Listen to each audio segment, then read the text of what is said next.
কিভাবে জানবেন মুঠোফোনটি বৈধ কিনা?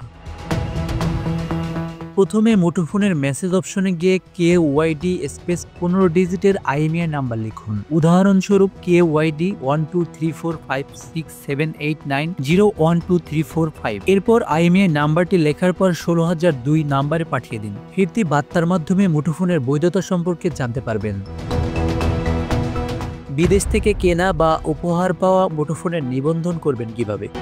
ধাপ 1, NIR.BTRC.gov.bd পোর্টাল ভিজিট করে আপনার ব্যক্তিগত অ্যাকাউন্ট রেজিস্টার করুন। দ্বিতীয় ধাপ, পোর্টালের স্পেশাল রেজিস্ট্রেশন সেকশনে গিয়ে মুঠোফোনের IMEI নাম্বার দিন। তৃতীয় ধাপ, প্রয়োজনীয় ডকুমেন্টসের ছবি বা স্ক্যান কপি, পাসপোর্টের ভিসা, ইমিগ্রেশন, ক্রয় রসিদ ইত্যাদি আপলোড করুন। এরপর সাবমিট বাটনে ক্লিক করুন। চতুর্থ ধাপ, মুঠোফোনটি বৈধ হলে স্বয়ংক্রিয়ভাবে নিবন্ধিত হবে। বৈধ না হলে SMS এর মাধ্যমে গ্রাহককে জানিয়ে নেটওয়ার্ক থেকে বিচ্ছিন্ন করা হবে।